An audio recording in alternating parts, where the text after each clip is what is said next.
Assalamualaikum warahmatullahi wabarakatuh. Perkenalkan, nama saya Siti Masito dari Akuntansi B. Di sini saya ingin menjelaskan statistik parametrik uji beda.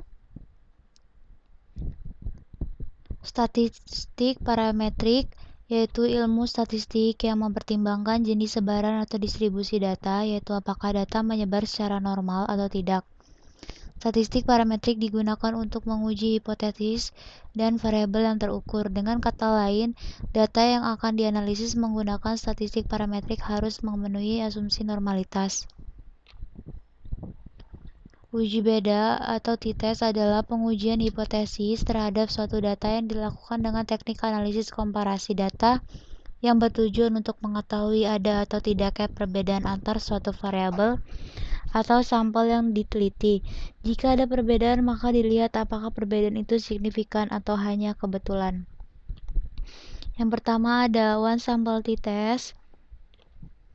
Penelitian uji one sample t-test atau uji satu sampel merupakan analisis perbandingan untuk membandingkan rata-rata sebuah sampel atau variabel dengan rata-rata populasi yang sudah ada. Di sini saya akan membacakan hipotesis dan kriterianya. Sekali lagi, saya di sini ingin membacakan dulu hasil keputusannya. Yang pertama yaitu hipotesisnya. H0 rata-rata sama dengan nilai acuan. HA rata-rata tidak sama dengan nilai acuan. Kriterianya, jika T hitung kurang dari T tabel atau signifikan lebih besar dari 0,05, maka H0 diterima, atau rata-rata sama dengan nilai acuan. Jika T hitung lebih besar dari T tabel atau signifikan kurang dari 0,05, maka H0 ditolak atau rata-rata tidak sama dengan nilai acuan. Nah, di sini rumusnya adalah alfa dibagi 2 titik koma degree of freedom atau derajat kebebasan. Nah, di sini udah ada contoh one sample t-test ya. Seorang peneliti membuat dugaan yang menyatakan bahwa nilai rata-rata berat badan mahasiswa FEBRC angkatan 2019 adalah sama dengan 55 kg. Penelitian ini bertujuan untuk menguji hipotesis rata-rata berat badan mahasiswa FEBRC angkatan 2019. Dalam kasus ini, peneliti memilih melakukan pengambilan data secara random atau acak dengan jumlah mahasiswa FEBRC angkatan 2019, yaitu sebanyak 10 orang mahasiswa. Nilai acuannya 55 kg.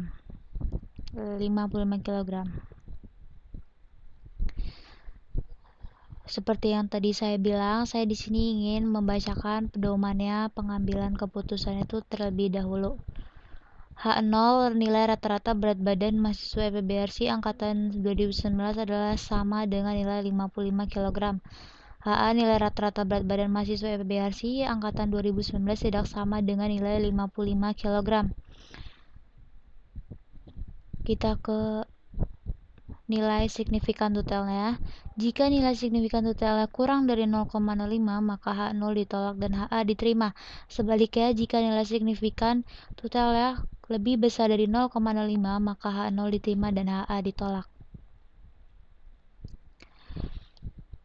Kita ke contoh kasusnya dan lanjut uji coba di one sample SPSS. File. Di sini kita ingin membuka data one sample t-test ya. Jangan lupa dirubah dulu ke Excel. Kita cari datanya. Data latihan one sample t-test.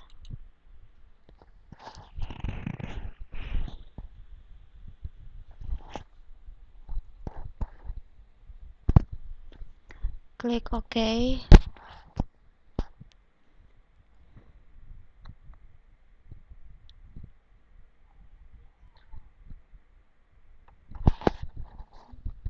Sudah ada, kita rubah desimal ya, biar supaya tidak pecahan menjadi 0, dan kita langsung uji coba di analyze. Compare means one sample t-test. Berat badan dimasukkan ke tes variabel dan tes value-nya diganti 55 karena tadi adalah acuannya 55 kg. Nah, di sini sudah ada datanya bahwa bisa kita interpretasi sebagai berikut. One sample t-test, N itu sama dengan jumlah 10, min-nya sama dengan rata-rata 59, standar deviation-nya adalah 7,379, standar error min-nya 2,333. Di sini T hitungnya 1,714, degree of freedom-nya 9, signifikan totalnya adalah 0,121, min difference-nya ada 4, 95% confidence interval of the difference-nya lower min 1,28, uppernya 9,28. Jadi kesimpulannya bisa kita lihat di rata-rata minnya. Karena di sini 59 masih sama dengan nilai value-nya tadi 55, jadi kita anggap H0 diterima. Nah, karena 59 ini nilainya masih sama dan tidak beda jauh dari 55, maka H0 diterima. Selanjutnya kita ke nilai signifikan totalnya. Di sini 0,121. 0,121 itu lebih besar dibandingkan 0,05, maka H0 diterima dan HA ditolak. Nah, yang tadi itu adalah cara pengambilan keputusan yang pertama, dan yang kedua adalah menggunakan T hitung dan T tabel. T hitungnya itu 1,714, degree of freedom-nya 9. Saya ulang, T hitungnya adalah 1,714, degree of freedom-nya adalah 9. Lanjut kita ke T tabel. Nah, ini dia. Kita lihat di yang 0,05. Hasilnya adalah 2,26216. Yang berarti T hitung yang tadi di SPSS itu lebih kecil dibandingkan nilai T hitung yang ada di T tabel. Di sini adalah 2,26216. Maka H0 diterima dan HA ditolak. Selanjutnya kita ke two sample t-test. Di sini ada dua, independent t-test dan parallel t-test. Uji independent sample t-test merupakan analisis statistik yang bertujuan untuk membandingkan dua sampel yang tidak berhubungan atau tidak berpasangan. Contoh kasusnya independent t-test. Seorang dosen melakukan pengujian hipotesis komparatif untuk mengevaluasi hasil belajar untuk mata kuliah pengantar akuntansi 2 terhadap mahasiswa FEB Universitas Yarsi kelas A kelompok 1 dengan kelas B kelompok 2 angkatan 2019. Pada kelas A kelompok 1 dosen menerapkan metode belajar dengan tidak menggunakan Excel dalam menyusun laporan keuangan, sedangkan pada kelas B kelompok 2 dosen menerapkan metode belajar dengan menggunakan Excel untuk menyusun laporan keuangan. Kita lihat variable value-nya. Di sini yang kelompok 1 tidak menggunakan Excel, kelompok 2 menggunakan Excel. Seperti biasa, saya membacakan pedoman pengambilan keputusannya terlebih dahulu. H0, kedua kelompok memiliki rata-rata hasil belajar yang sama. Dan HA, kedua kelompok memiliki rata-rata hasil belajar yang berbeda.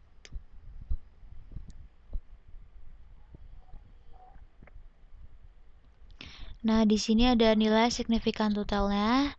Jika nilai signifikan totalnya lebih besar dari 0,05, maka H0 diterima dan HA ditolak. Dan sebaliknya, jika nilai signifikan totalnya kurang dari 0,05, maka H0 ditolak dan HA diterima.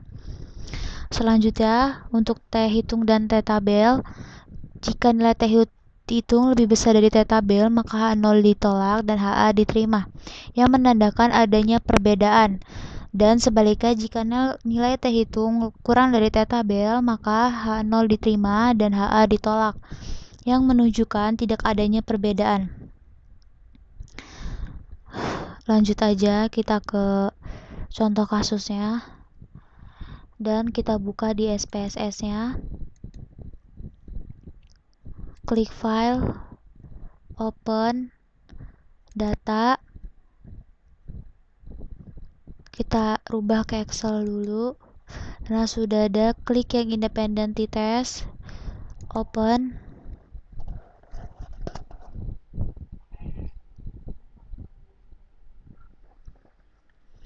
Klik aja oke.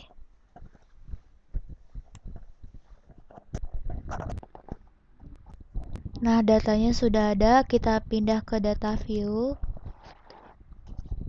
Sebelumnya, seperti biasa, nama kelompoknya ini kita transform dulu ke record into same variable. Masukkan ke variable old and new values. Yang pertama itu tidak menggunakan Excel.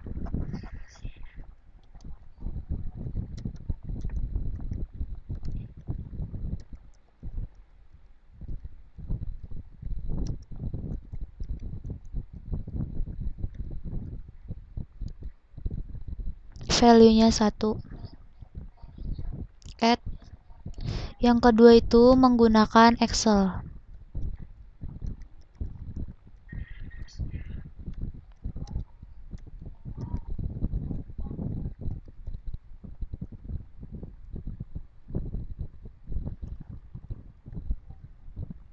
Add. Lanjut kita continue. Oke. Nah, sudah keganti, kita pindah ke variable view. Seperti biasa, stringnya kita ganti numerik. Oke. Desimalnya juga kita ganti 0. Dan values di kelompok kita ganti. Value-nya itu adalah 1. Labelnya itu yang pertama tidak menggunakan Excel.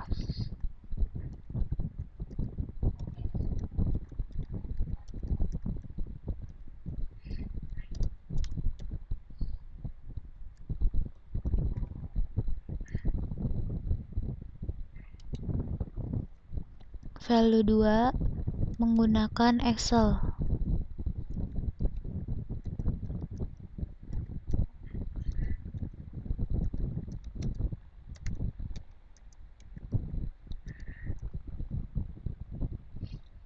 Add. Klik OK. Nah, jika sudah, lanjut aja kita uji coba ke analyze. Compare means, independent sample t-test. Nilai masukkan ke test variable, kelompok masukkan ke grouping, define grupnya, grup 1 adalah 1, grup 2 adalah 2. Klik OK. Nah, di sini datanya sudah ada, jadi bisa kita interpretasi sebagai berikut. Data statistik, N-nya itu sama dengan jumlahnya sama-sama 15, min-nya tidak menggunakan Excel 82,27, menggunakan Excel 88,60. Standar deviation tidak menggunakan Excel 7,658, menggunakan Excel 6,663.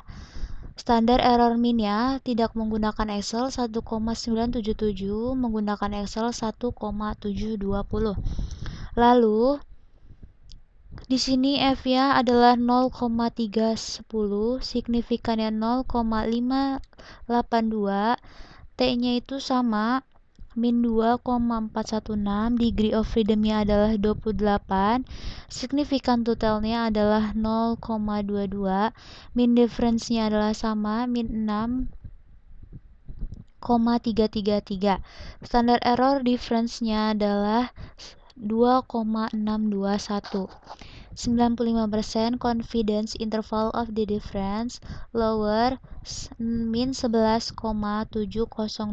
min 11,707, uppernya min 965, min 960. Jadi kesimpulannya di sini bisa kita lihat di data min-nya jauh lebih besar menggunakan data Excel. Karena di sini ada perbedaan dan jauh lebih besar menggunakan Excel, maka H0 ditolak dan HA diterima.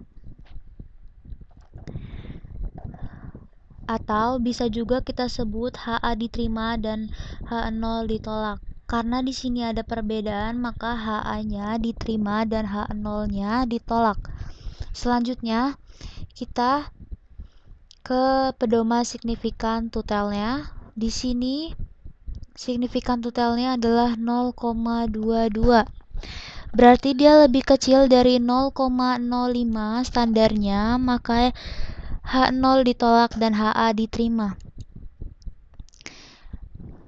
Atau bisa kita sebut karena ada perbedaan, maka HA diterima dan H0 ditolak. Nah, ini pengambilan keputusan yang pertama, selanjutnya menggunakan T hitung dan T tabel. Sebelumnya kita lihat di T hitungnya itu adalah min 2,416 dan degree of freedom-nya adalah 28. Saya ulang, T hitungnya adalah min 2,416 dan degree of freedom-nya adalah 28. Kita buka T tabelnya. Dia di degree of freedom-nya di 28. Nah, ini berarti dia di 2,04841. Tadi di SPSS jumlahnya itu adalah min 2,416 yang berarti dia itu lebih kecil dibandingkan dari nilai tabel. Maka bisa kita sebut HA diterima dan H0 ditolak. Selanjutnya, yang terakhir kita ke parent test. Sebuah perusahaan farmasi melakukan penelitian dari obat penurun berat badan terhadap beberapa sukarelawan mahasiswa Universitas Yarsi, yaitu dilakukan dengan mengambil sampel berat badan sebelum diberi obat dan berat badan sesudah diberi obat. Nah, seperti biasa saya membacakan dulu pedoman pengambilan keputusannya. H0 tidak ada perbedaan rata-rata dan HA ada perbedaan rata-rata. Lanjut untuk signifikan tutelnya. Jika nilai signifikan tutelnya kurang dari 0,05 maka H0 ditolak dan HA diterima. Sebaliknya, jika nilai signifikan tutelnya 0,05 maka H0 diterima dan HA ditolak. Untuk T hitung dan T tabelnya, di sini jika nilai T hitung kurang dari T tabel maka H0 diterima dan HA ditolak. Sebaliknya, jika nilai T hitung lebih besar dari T tabel maka H0 ditolak dan HA diterima. Lanjut aja. Di sini kita lihat dulu contoh kasusnya adalah baru kita buka SPSS. Kita klik file untuk membuka datanya. Di sini selalu kita ubah ke Excel. Nah, pilih yang parent test, open.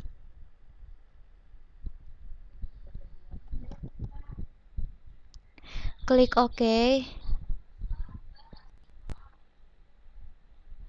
Nah, datanya sudah ada. Seperti biasa, desimal kita ganti. Kalau sudah, analyze, compare means, pilih yang parent sample t-test. Berat sebelum masukkan ke variabel 1, berat sesudah masukkan ke variabel 2. Lanjut aja klik OK. Nah, datanya sudah ada, bisa kita interpretasi sebagai berikut. Nilai minnya di parent sampel statistik, min berat sebelum 66,81, berat sesudah 61,94. Jumlahnya sama, ada 16, standar deviation-nya berat sebelum 6,656, berat sesudah 6,43. Standar error min-nya 1,664 untuk berat sebelum, 1,601 berat sesudah. Paired sample correlation ya, N-nya itu 16, correlation-nya 0,899, signifikannya adalah 0.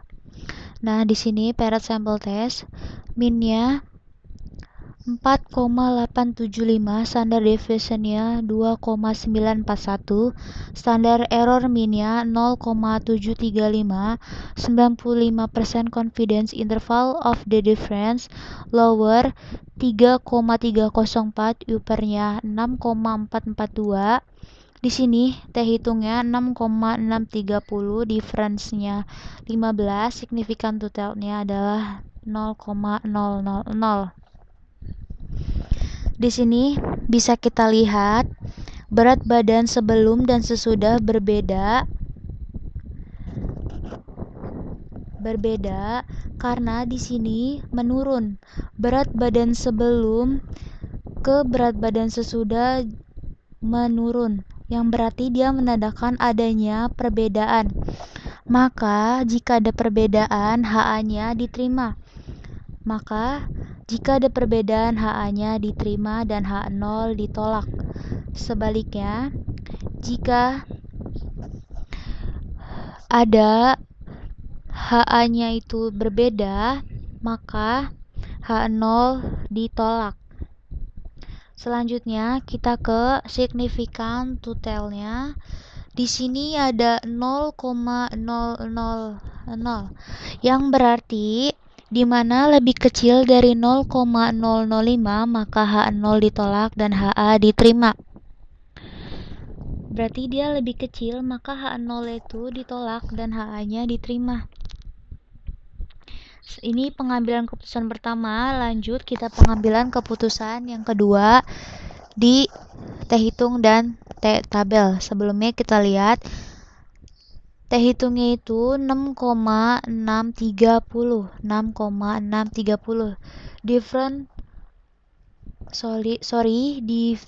Degree of freedom-nya adalah 15. Saya ulang, degree of freedom-nya adalah 15. T hitungnya 6,630. Lanjut kita ke tabel. Cari yang 15. Degree of freedom-nya. Ini berbarisan di sini. Dia 2,13145. Di sini T tabelnya 2,13145, yang berarti jauh lebih kecil dibandingkan dengan nilai T hitung yang ada di SPSS tadi. Dia sekitaran 6. Maka T hitungnya ini dia lebih besar, maka H0 ditolak dan HA diterima. Maka H0 ditolak dan HA diterima. Sekian dari saya. Maaf bila ada salah-salah kata. Wassalamualaikum warahmatullahi wabarakatuh.